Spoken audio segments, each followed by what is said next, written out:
Morning students, कैसे हो आप लोग। चलिए, पिछले लेक्चर में हम आपको बतलाए थे नन आइडियल सॉल्यूशन का कैरेक्टरिस्टिक्स, अभिलाक्षणिक गुण। चलिए आज हम आगे बढ़ते हैं। मेरा नेक्स्ट टॉपिक है types of non ideal solution. Non ideal solution के कितने प्रकार होते हैं। चलिए आज का क्लास है मेरा टाइप्स ऑफ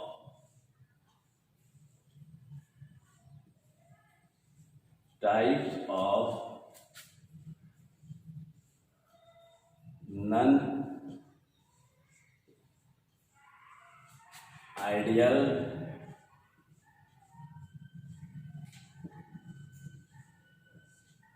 अनादर्श विलयन के प्रकार।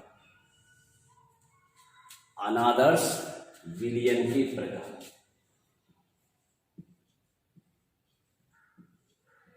अनादर्श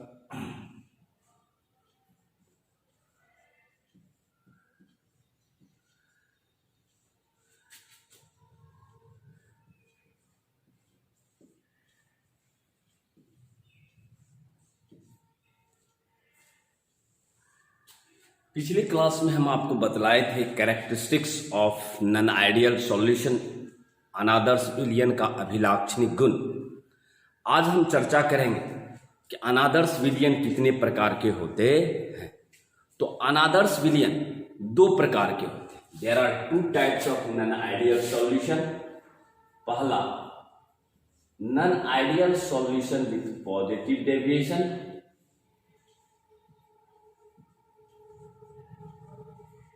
none ideal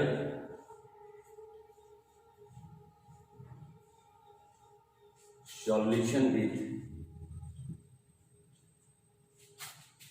positive deviation।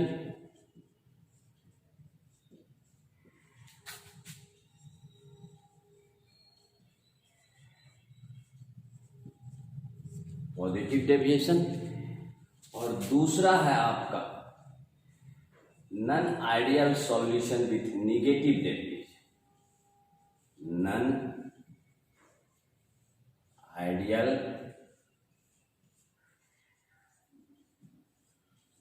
Solution with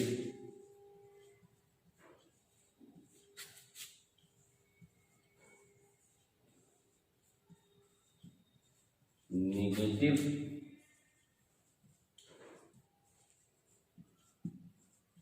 deviation. यानी कि नन आइडियल सॉल्यूशन दो प्रकार के होते हैं।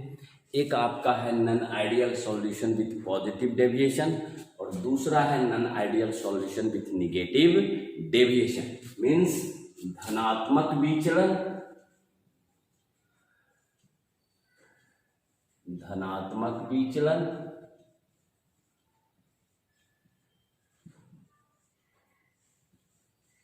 और नीचे वाला है ऋणात्मक विचलन।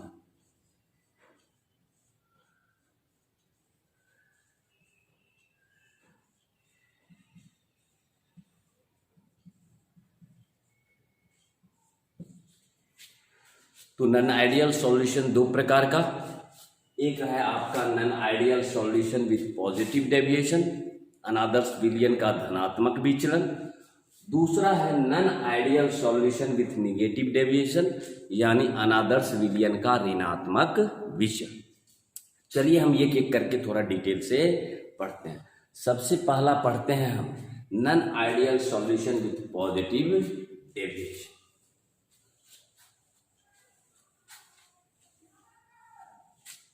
चलिए, अब रही बात कि हम यहां कह रहे हैं कि पॉजिटिव डेविएशन का, धनात्मक विचलन। अगर मान लीजिए कि हम यहां कह रहे हैं कि कोई कंटेनर है, कोई कंटेनर है, यह आपका कंटेनर है, इसमें आपने लिया कंपोनेंट ए,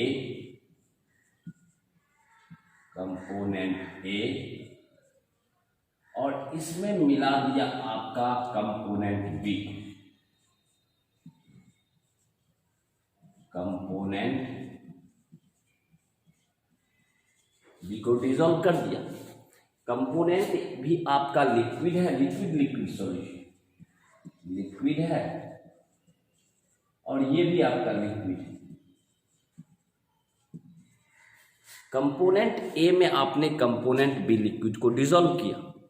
हम आपको पिछले क्लास में प्रीवियस लेक्चर में बतलाए थे कि इसमें 3 प्रकार का बल लगेगा।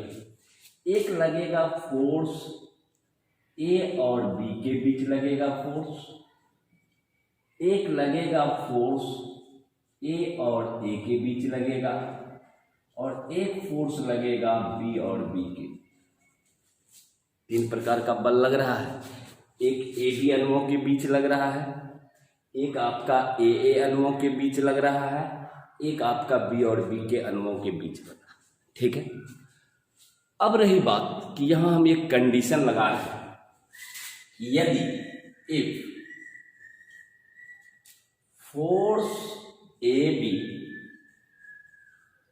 बिकम लेस देन फोर्स ए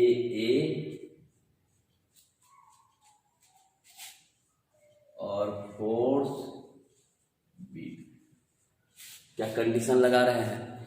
यदि फोर्स ए और बी के बीच लगने वाला अंतर आणविक आकर्षण बल का मान ए और ए तथा बी और बी के बीच लगने वाला आकर्षण बल की तुलना में कमजोर हो, तो कंडीशन है कि यदि if force between A and B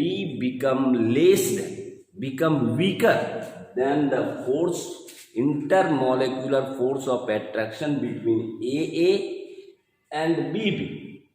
यदि A और B के बीच लगने वाला अंतर आणविक आकर्षण बल का ए बी की तुलना में, ये आपका जो है ए और बी की तुलना में अगर ए बी के बीच लगने वाला आकर्षण बल का मान कमजोर हो, तो होगा क्या कि विलयन से जो ए और बी के पलायन होने की संभावना, पलायन का मतलब हुआ उड़ने की संभावना, वो अधिक हो जाती है। जिससे क्या होगा कि यहाँ विलयन से जो पलायन होगा, तो इस पलायन होने के फलस्वरूप क्या होगा कि इसका जो प्रत्येक अवयव का जो वेपर प्रेशर है वह रॉड्स के अनुमानित वेपर प्रेशर की अपेक्षा अधिक हो जाएगा। कहने का मतलब ये हुआ कि यदि ए और बी के बीच लगने वाला आकर्षण बल का मान कमजोर होगा, तो होगा क्या कि आपका जो वेपर प्रेशर है पीए, वो हो जाएगा become greater than PA naught into XA, और पीबी बराबर हो जाएगा आपका become greater than PB naught into XB, बड़ा हो जाएगा। मीन्स प्रत्येक अवयव का जो वेपर प्रेशर है रॉड्स के अनुमानित, क्योंकि रॉड्स का आप जानते हैं पीए बराबर पीए नॉट इंटू एक्स, पीबी बराबर पीबी नॉट इंटू एक्सबी। लेकिन इस केस में क्या होगा कि प्रत्येक अवयव का जो वेपर प्रेशर है वह रॉड्स के अनुमानित वेपर प्रेशर की अपेक्षा अधिक हो जाएगा। तो यहां क्या हो जाएगा, यदि आप दोनों को जोड़ दीजिए तो आपका हो जाएगा PA plus PB become greater than PA naught into XA plus PB naught into X. अब इसी को हम ग्राफ द्वारा निरूपित करेंगे। नॉन आइडियल सॉल्यूशन है, पॉजिटिव डेविएशन है, इसी को जरा हम ग्राफ द्वारा आपको समझा। पिछले क्लास में आपको हम एक ग्राफ बतलाए थे आइडियल सॉल्यूशन का।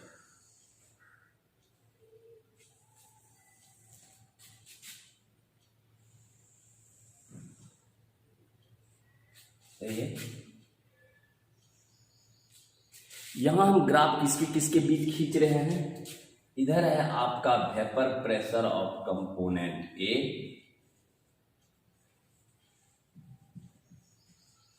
Vapour pressure of component A, सही है। इधर है आपका vapour pressure of component B,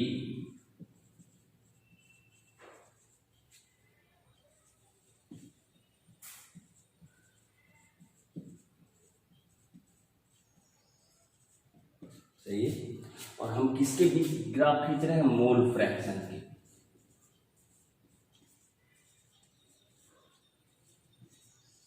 mole fraction के बीच ग्राफ खींच रहे हैं, mole fraction versus vapour pressure के बीच ग्राफ खींच रहे हैं।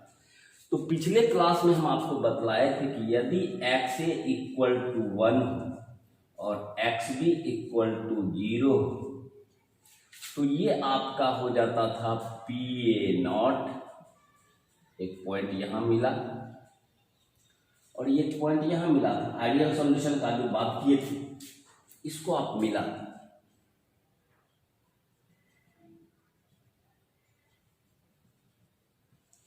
ठीक। और यदि आपका एक्स ए इक्वल टू 0 और एक्स बी इक्वल टू 1 लेते थे तो मेरा यहां हो जाता था पी बी नॉट, एक पॉइंट यहां मिला, एक पॉइंट यहां मिला, बस इसको मिला दीजिए।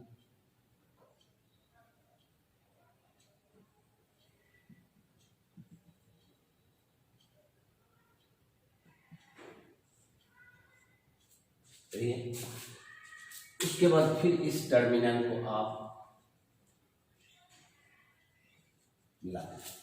तो पिछले क्लास में बतलाए थे कि ये था आपका आइडियल सॉल्यूशन का ग्राफ, लेकिन हम कह रहे हैं पॉजिटिव डेविएशन। पॉजिटिव डेविएशन का मतलब ही हुआ कि प्रत्येक अवयव का जो वेपर प्रेशर है वो रॉड्स के अनुमानित वेपर प्रेशर की अपेक्षा अधिक होगा। तो इसका मतलब जब ग्राफ खींचेंगे इसका ग्राफ जो है ऊपर से चला जाएगा।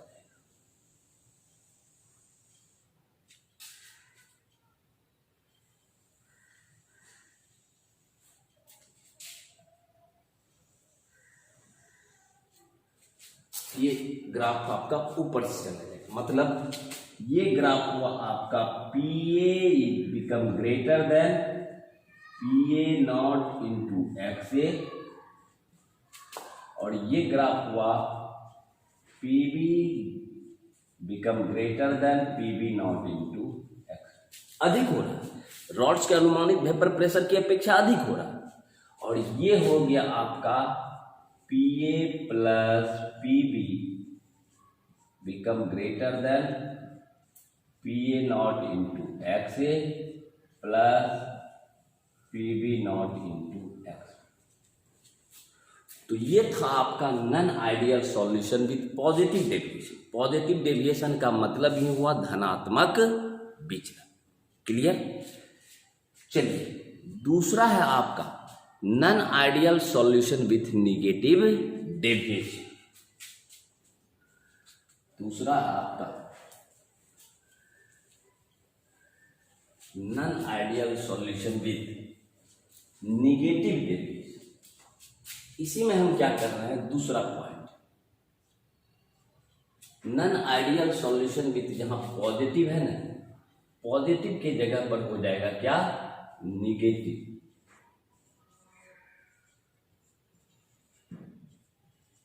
सही है। और धनात्मक की जगह हो जाएगा आपका क्या, ऋणात्मक।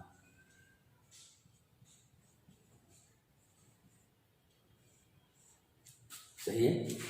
अब दूसरा केस प्यार है, यानी पहला केस हम आपको बतलाए थे कि positive deviation, non ideal solution with positive deviation, लेकिन अब हम सेकेंड केस में आ रहे हैं non ideal solution with negative deviation. अब रही बात, कंडीशन भी बदल जाएगा। पहले केस में आप कहे थे कि फोर्स ए बी के बीच लगने वाला अंतर आणविक आकर्षण बल का मान कम होता, लेकिन अब क्या हो जाएगा, यदि फोर्स ऑफ एट्रैक्शन ए और बी के बीच आकर्षण बल का मान ए और बी की तुलना में यदि मजबूत हो तो उस केस में प्रत्येक अवयव का जो वेपर प्रेशर है वह रॉड्स लॉ के अनुमानित वेपर प्रेशर की अपेक्षा कम हो जाएगा। यह आपका चिन्ह देखिए बदल रहा है, यानी कि प्रत्येक अवयव का जो वेपर प्रेशर है वह रॉड्स के अनुमानित वेपर प्रेशर की अपेक्षा कम हो जाएगा। उसके बाद यहां पर भी आपका ये चेंज कर चाहिए। अब क्या होगा कि जब आप ग्राफ लोकेट कीजिएगा, पहले जो ग्राफ आपका ऊपर से गया था अब कुछ नहीं, अब नीचे से चला जाएगा ग्राफ, ये जो आपका ग्राफ आप दिखाए थे पॉजिटिव डेविएशन, अब ये ग्राफ जो है नीचे से चला जाएगा, क्योंकि पहला केस में हम आपको बतलाए थे पॉजिटिव डेविएशन और अब हम बतला रहे हैं निगेटिव डेविएशन।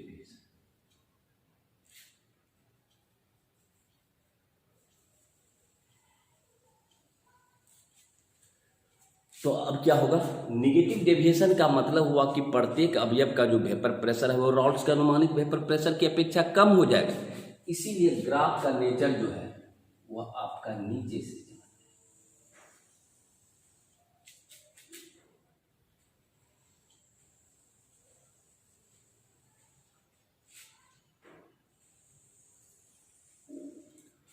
तो कहने का मतलब हुआ कि यदि आपको आइडियल सॉल्यूशन का ग्राफ आपको पता है तो आइडियल सॉल्यूशन अगर पॉजिटिव डेविएशन का है तो आइडियल सॉल्यूशन के ऊपर से ग्राफ चला जाएगा, और अगर निगेटिव डेविएशन होगा तो ग्राफ नीचे की तरफ, यानी कि ये हो गया आपका P A become less than P A naught into X A, और ये हो गया आपका P B is less than P B naught into X B, और ये हो गया P A plus P B become less than P A naught into X A plus P B naught into X B. तो ये था आपका non ideal solution with negative deviation, ऋणात्मक विचलन।